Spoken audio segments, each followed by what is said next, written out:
Cloud seeding का दूसरा नाम है आर्टिफिशियल रेन, कृत्रिम वर्षा। जब सामान्य तरीकों से या सामान्य स्थिति में वर्षा नहीं हो रही हो और हमें किसी कारणवश किसी भी रीजन पे अगर वर्षा की ज़रूरत हो तो इस तरह आर्टिफिशियल रेन का सहारा लिया जाता है। अ, कारण अलग अलग भी हो सकते हैं। हमें वो आर्टिफिशियल रेन किसके लिए चाहिए? हमें एग्रीकल्चर के लिए चाहिए, हमें पोल्यूशन के लिए चाहिए, और भी कुछ कारण हो सकते हैं।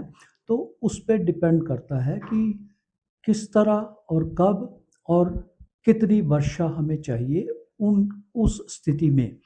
हालांकि ये एक बिग कॉम्प्लेक्स प्रोसेस है, इतना आसान नहीं है, इतना मुश्किल है। बहुत सारे पैरामीटर्स हैं जो बहुत अलाइन होने चाहिए आर्टिफिशियल रेन के लिए। हर बार हर जगह हर पैरामीटर संभव नहीं है। आर्टिफिशियल रेन में क्या करेंगे? केमिकल स्प्रे करेंगे उन क्लाउड्स में जिसमें कि पहले से ही सफिशिएंट मॉइस्चर है।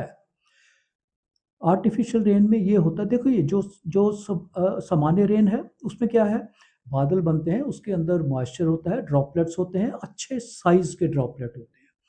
हर क्लाउड्स में वर्षा के लिए जो ड्रॉपलेट्स हैं उसमें एक प्रोसेस होता है, प्रोसेस है कोलिजन एंड कोएलिसेंस।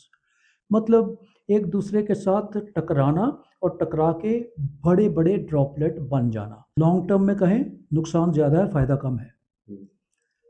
मैंने जैसे अभी कहा कि केमिकल स्प्रे करेंगे। केमिकल एक उसका एनवायरनमेंट की बात करें तो बहुत नुकसान है उन केमिकल्स का। उससे पहले बात यह है कि केमिकल स्प्रे करने के बाद भी वर्षा होगी या नहीं होगी। एफिकेसी जिसको कहते हैं उसका प्रभावकारी होगी या नहीं होगी हम नहीं कह सकते। आपने कर भी दिया स्प्रे तो ज़रूरी नहीं है कि वर्षा हो पाए। तो हमने केमिकल स्प्रे तो कर दिए, उसका पर्यावरण पे दुष्प्रभाव पड़ता है। चाहे वर्षा हो भी जाए तो भी पड़ता है, क्योंकि वो केमिकल जो है, नहीं हुई वर्षा तो हवा में रहेंगे, हवा में रह के उसके साथ एनवायरनमेंट पे वो उसका असर रहेगा। और वर्षा होगी तो उसको वर्षा के साथ वो ज़मीन पे आएंगे, वो केमिकल कहीं नहीं जाएंगे, वो ज़मीन पे धरती पे भी आएंगे हमारे पास। पानी के साथ साथ उनका असर ज़रूर हमें देखने को मिलेगा।